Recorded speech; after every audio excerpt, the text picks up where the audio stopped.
हालांकि पुलिस प्रशासन की मुस्तैदी बहुत ज्यादा है। मौके पर भारी संख्या में जो पुलिस बल है उनकी तैनाती कर दी गई है। एहतियाती कदम उठाया जा रहा है क्योंकि हिंदू पक्ष के द्वारा कह दिया गया है कि हम एक बार फिर से वहां पर जाएंगे और पूजा अर्चना करेंगे। जन्माष्टमी का पर्व आ रहा है और ऐसे में प्रशासन के लिए एक बार फिर से बड़ी चुनौती होने जा रही है। हालांकि सुरक्षा के पुख्ता इंतजाम किए गए हैं। 3 लेयर की बैरिकेडिंग कल भी वहां पर नजर आई थी। अब एक्शन में पुलिस से आरोपियों की गिरफ्तारी के लिए टीम भी बना दी गई है, लेकिन अभी तक किसी की गिरफ्तारी हुई नहीं है। और देखिए तस्वीरें आपकी स्क्रीन पर एक ऐसे बड़ी तादाद में जो हिंदू पक्ष के लोग हैं वो मकबरे के आसपास में पहुंचे। पूजा अर्चना इनके द्वारा पहले भी की गई थी, झंडा भी उनके द्वारा फैलाया गया था और एक बार फिर से पूजा अर्चना करने की मांग को लेकर यहाँ पर बड़ी तादाद में जो हिंदू पक्ष के लोग हैं मौजूद हैं। तो फतेहपुर में मंदिर वर्सेस मकबरे का जो विवाद है गहराता जा रहा है। दोनों पक्षों के अपने अपने दावे हैं और कई नामजद और कुछ अज्ञात लोगों पर एफआईआर भी दर्ज कर ली गई है उस दिन के बवाल के बाद। हालांकि अभी तक किसी की गिरफ्तारी नहीं हो पाई है और हिंदू पक्ष का कहना है कि एक तरफा कार्रवाई पुलिस कर रही है और सरकार ने भी रुख साफ कर दिया है कि फिर चाहे दोषी कोई भी हो, एक्शन होकर रहेगा।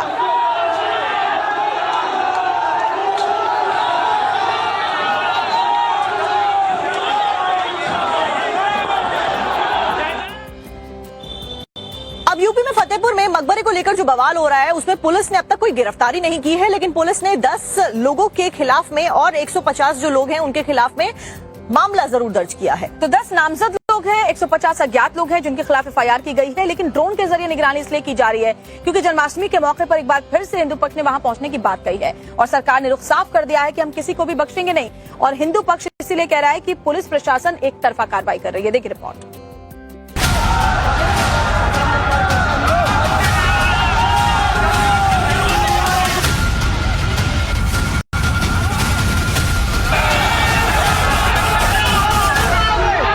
फतेहपुर में मकबरा या शिव मंदिर,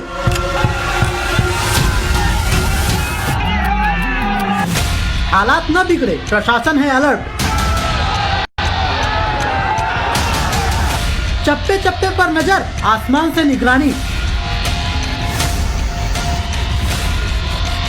तोड़फोड़ करने वालों पर एक्शन कब?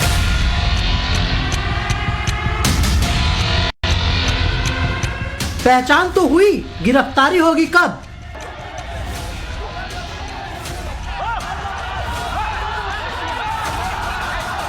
उत्तर प्रदेश के फतेहपुर में सैकड़ों उन्मादियों की भीड़ ने मकबरे पर हमला कर उसे क्षतिग्रस्त कर दिया।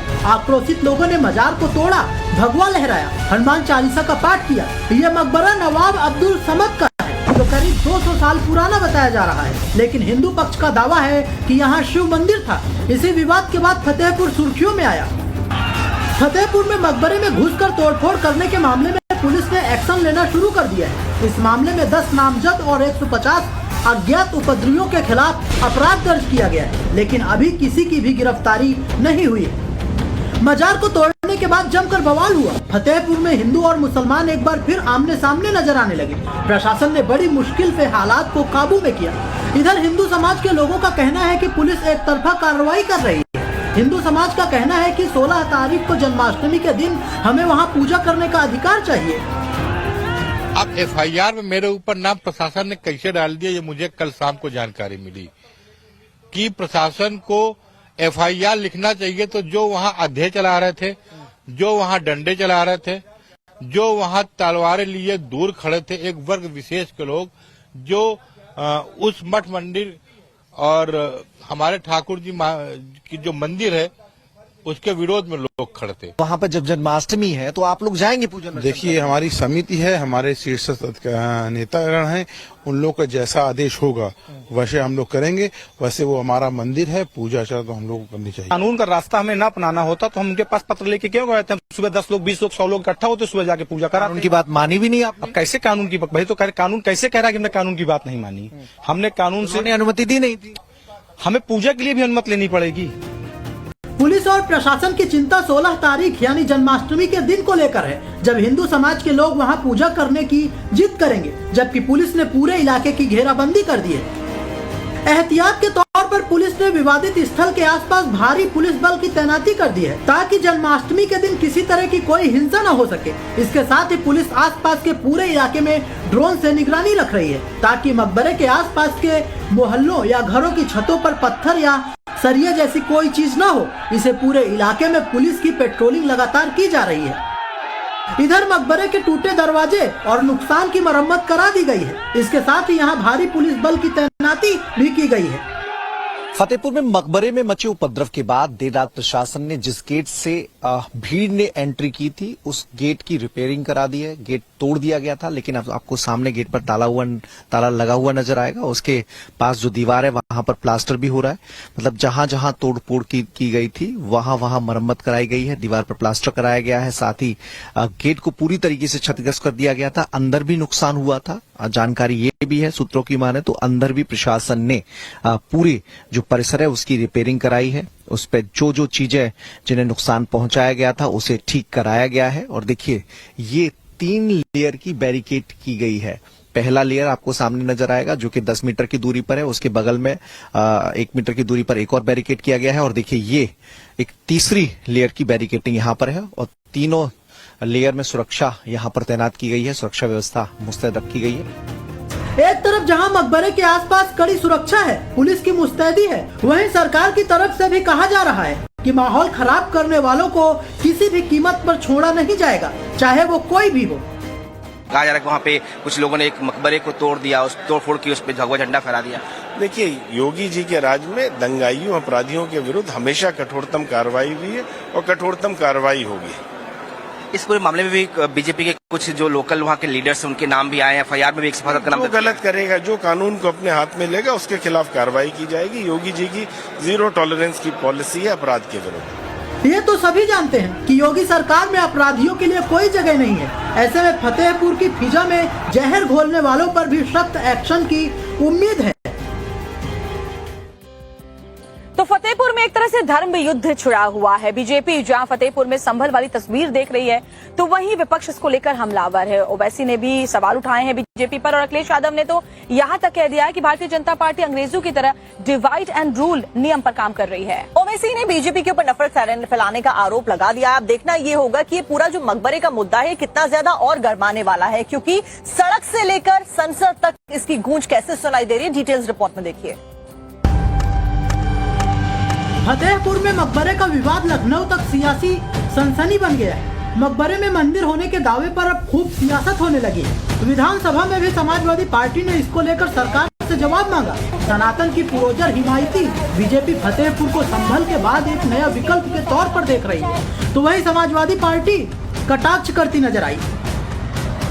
समाजवादी पार्टी के मुखिया अखिलेश यादव ने विधानसभा का एक वीडियो जारी किया है, जिसमें मंत्री सुरेश खन्ना जब फतेहपुर के मुद्दे पर उठे सवाल का जवाब दे रहे थे तो उन्होंने आरोपियों का नाम लेना चाहा तो सीएम योगी आदित्यनाथ ने उन्हें रोक दिया। और 150 लोग अज्ञात, इसमें ज्ञान नाम जो रिपोर्ट है, हम नाम कौन दे रहा है मानवा ये।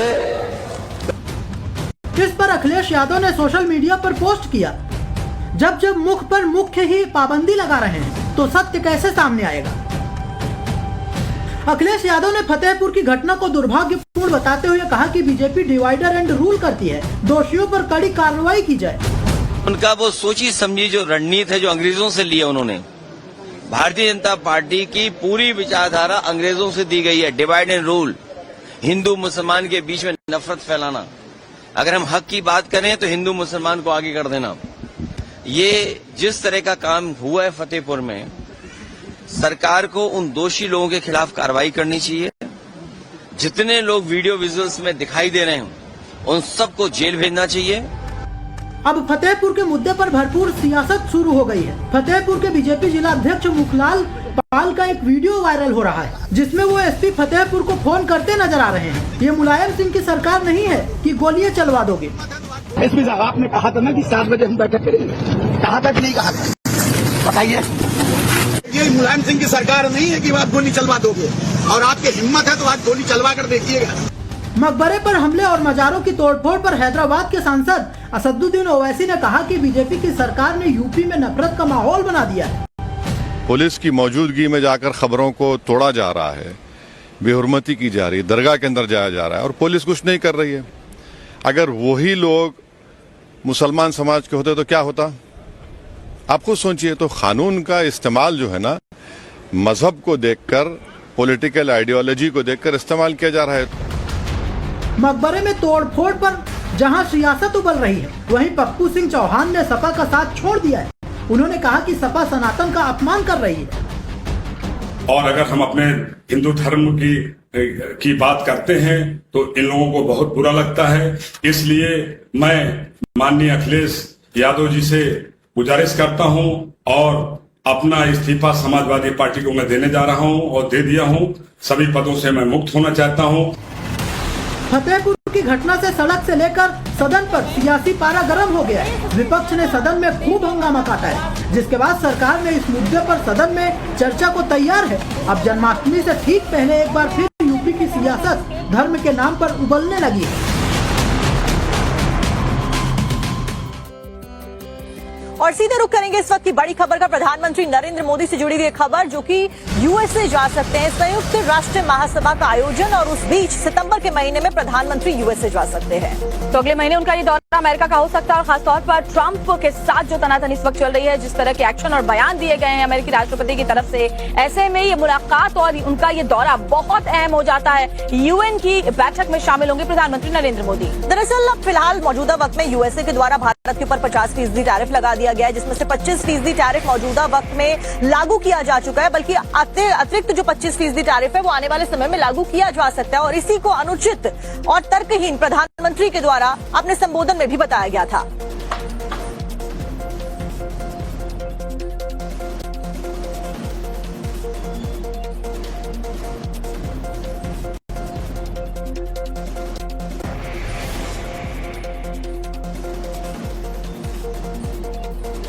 और एक बड़ी खबर आपको और भी बता रहे हैं। इंडिया ब्लॉक के नेताओं ने, आपने देखा होगा, एसआईआर के मुद्दे पर मिंता देवी की टी शर्ट पहनी थी और उसको लेकर मिंता देवी भड़की। उन्होंने कहा कि ये लोग कौन होते हैं मेरे नाम वाली टी शर्ट पहनने वाले। एसआईआर को लेकर लगातार सड़क से लेकर सदन के बाहर हमने देखा कैसे प्रदर्शन जारी है। अंदर भी ये पूरा मुद्दा गर्माता हुआ नजर आया। सबके बीच में विपक्ष लगातार प्रदर्शन कर रहा है और अब एक अनोखे प्रदर्शन का तरीका विपक्ष के द्वारा निकाला गया। तो मेरी तस्वीर वाली टी शर्ट पहनने का अधिकार किसने दिया? मिंता देवी ये पूछ रही है। मुझे लगता है कि सूची में कुछ गड़बड़ी हुई है, वो ये भी कह रही है।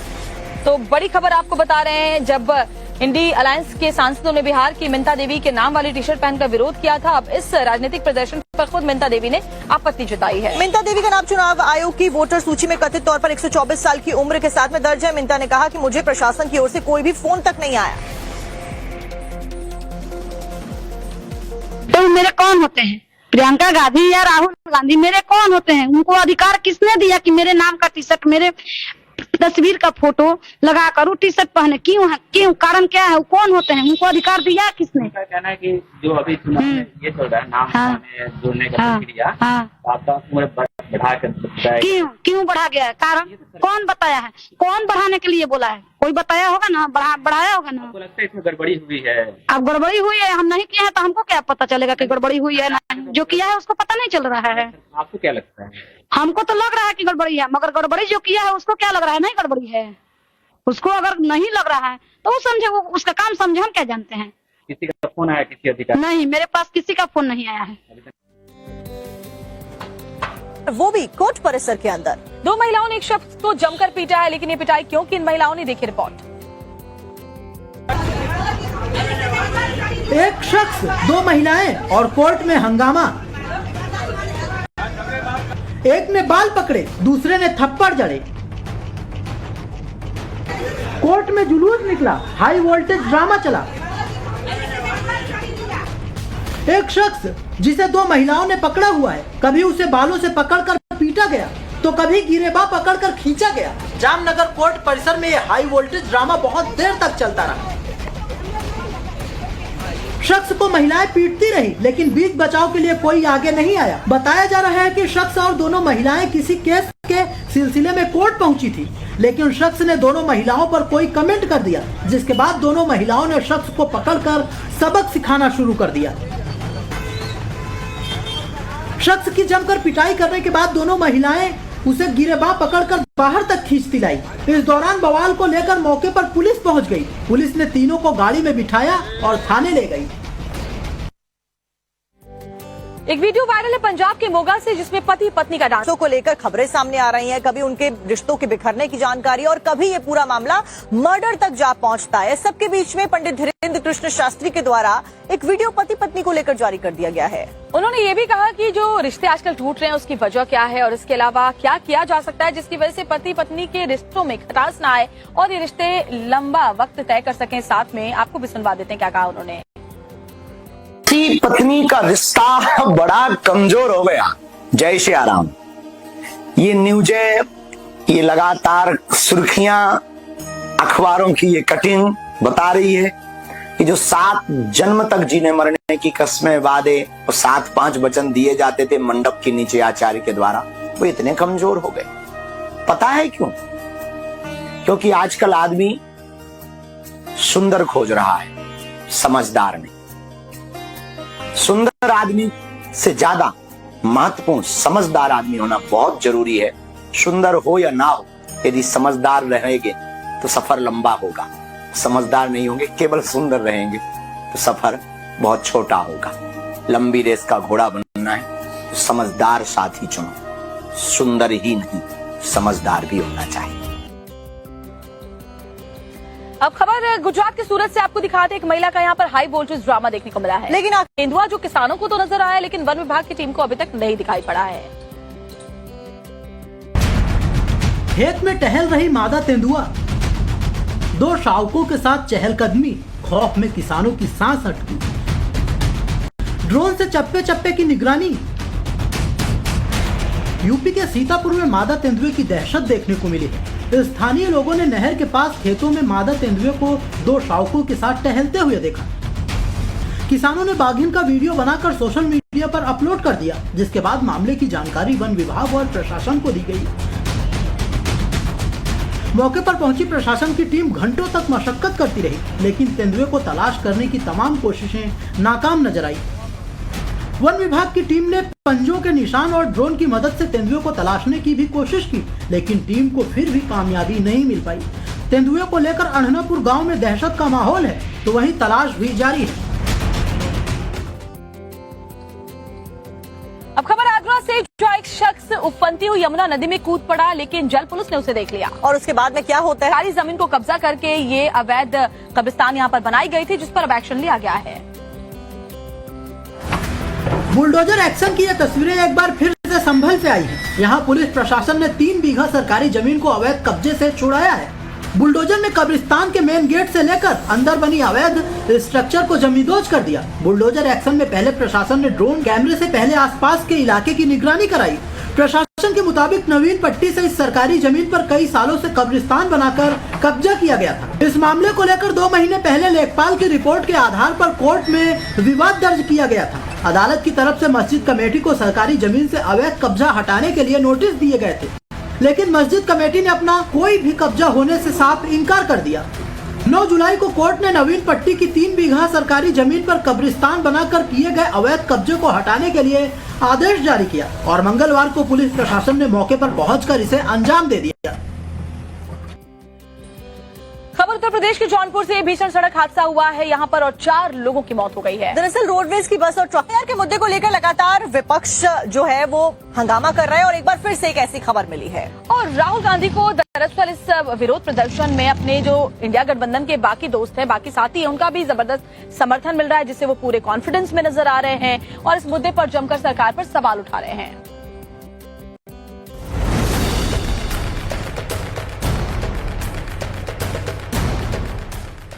एसआईआर पर संग्राम अभी जारी है।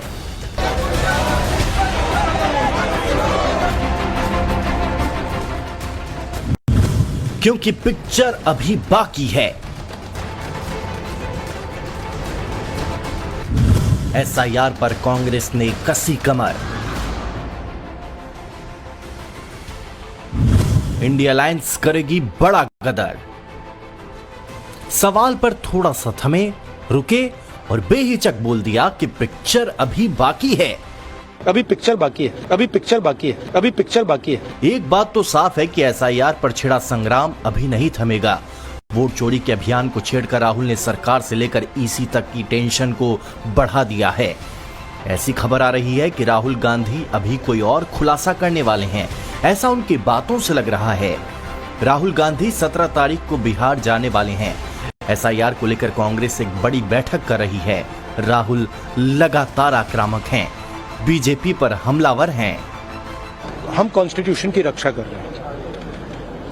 One man one vote constitution का फाउंडेशन है और इलेक्शन कमीशन की ड्यूटी है कि वो one man one vote enforce करें, और उन्होंने नहीं किया है, उन्होंने अपनी ड्यूटी नहीं की है। तो हम सिर्फ कॉन्स्टिट्यूशन को प्रोटेक्ट कर रहे हैं, उसकी रक्षा कर रहे हैं, संविधान की रक्षा कर रहे हैं, और हम करते रहेंगे, हम रुकेंगे नहीं। बिहार में एसआईआर को लेकर कांग्रेस में मंथनों का दौर जारी है। बैठक में पार्टी अध्यक्ष मल्लिकार्जुन खड़गे, राहुल गांधी, केसी वेणुगोपाल समेत सभी प्रदेश अध्यक्ष, प्रभारी और महासचिव शामिल होंगे। इस बैठक में एसआईआर को लेकर आगे की रणनीति तय होगी। एसआईआर पर आक्रामक कांग्रेस 14 अगस्त से मशाल जुलूस, 15 अगस्त से हस्ताक्षर अभियान और 22 अगस्त से वोट चोर गद्दी छोड़ रैली करेगी। एसआईआर को लेकर पूरा विपक्ष एकजुट है। वो लगातार बीजेपी और इलेक्शन कमीशन के खिलाफ हमलावर हैं। चुनाव आयोग हिटलर के तरह मुखेर कानून, ये अलाउद्दीन के चिराग तो है नहीं। चुनाव आयोग कभी कह देंगे हम सीसीटीवी फुटेज नहीं दिखाएंगे, कभी कह देंगे 65 लाख के लिए हम बाद नहीं है। एक एक वोट की कीमत है। अगर यहाँ हजारों लाखों वोटों का हेरफेर हो रहा है और कोई सफाई नहीं आ रही, मैंने उल्टा बोल रहे हैं कि राहुल जी एफिडेविट दें।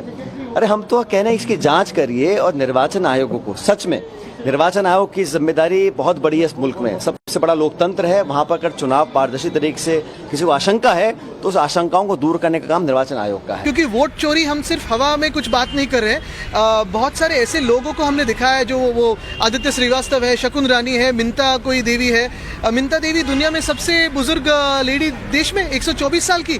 फोटो कुछ अलग दिख रहा है, ये इनकी उम्र कुछ अलग दिख रही है। एक तरफ जहां विपक्ष एसआईआर को लेकर और राहुल गांधी के वोट चोरी वाले आरोपों पर मुखर है, तो वहीं सत्ता पक्ष भी आक्रामक है। वो विपक्ष को घेरने में कोई कोर कसर नहीं छोड़ रहे। एक भी ऐसे नेता हैं विपक्ष के, एक भी नाम बताइए जिन्होंने इस बार अपना एसआईआर में फार्म नहीं भरा, अपना नहीं भरा, पत्नी का नहीं भराया, बच्चों का नहीं भराया, सास ससुर का नहीं भराया, फूफा फूफी का नहीं भराया। कौन ऐसा नेता है? एक का नाम बताइए। 55 साल में तो व्यक्ति को रिटायर कर देते हैं, सरकार रिटायरमेंट की तरफ चला जाता है, व्यक्ति 60 साल में रिटायर हो जाता है, 58 में।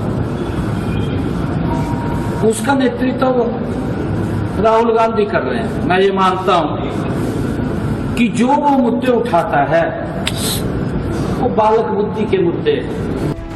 एसआईआर पर पक्ष और विपक्ष दोनों आमने सामने हैं। कुछ ही महीनों में बिहार में विधानसभा के चुनाव होने हैं। जैसे जैसे चुनाव की घड़ी नजदीक आ रही है, सियासत और गर्म होती जा रही है। और एक बड़ी खबर आपको बताएं, उत्तर प्रदेश विधानसभा का मानसून सत्र चल रहा है और आज 24 घंटे लगातार विधानसभा चलेगी। और ये दिन ऐतिहासिक होने वाला है, क्योंकि ये पहली बार होगा जब 24 घंटे उत्तर प्रदेश में विधानसभा चलने वाली है। और इसी को लेकर हालांकि विपक्ष हंगामे के आसार जरूर दिखा रहा है, क्योंकि उनकी तरफ से अनावश्यक इसको बता दिया गया है।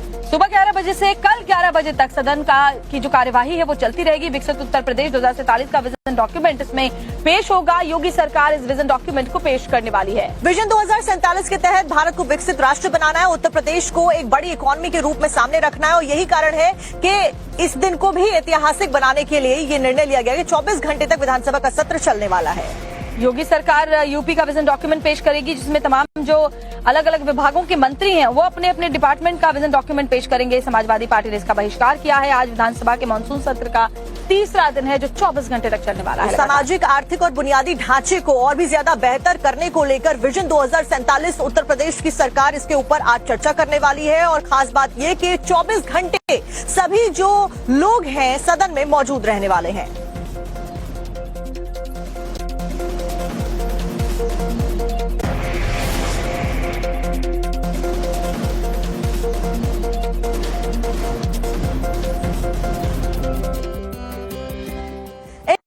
और सबसे दुखद बात यह है कि पिकअप और कंटेनर की टक्कर में ये मौत हुई है 10 लोगों की, और इसमें 7 बच्चे शामिल हैं। बताया जा रहा है पिकअप में खाटू श्याम दर्शन करके जो श्रद्धालु लौट रहे थे वो सवार थे। सैंथल इलाके में श्रद्धालुओं से भरी पिकअप की कंटेनर से टक्कर हो गई और इस हादसे में 10 लोगों की जान चली गई और कई लोग घायल है, जिनको अस्पताल में चिकित्सा के लिए तुरंत भर्ती भी करवाया गया है। लेकिन 10 लोग, जिनमें से 7 बच्चे इन श्रद्धालुओं में शामिल थे, वो अपना दम तोड़ चुके हैं। 7 बच्चे और 3 महिलाओं की मौत हो गई है। जबरदस्त हादसे में खाटू श्याम मंदिर में दर्शन करके सभी श्रद्धालु लौट रहे थे, उसी वक्त एक जबरदस्त एक्सीडेंट हुआ है।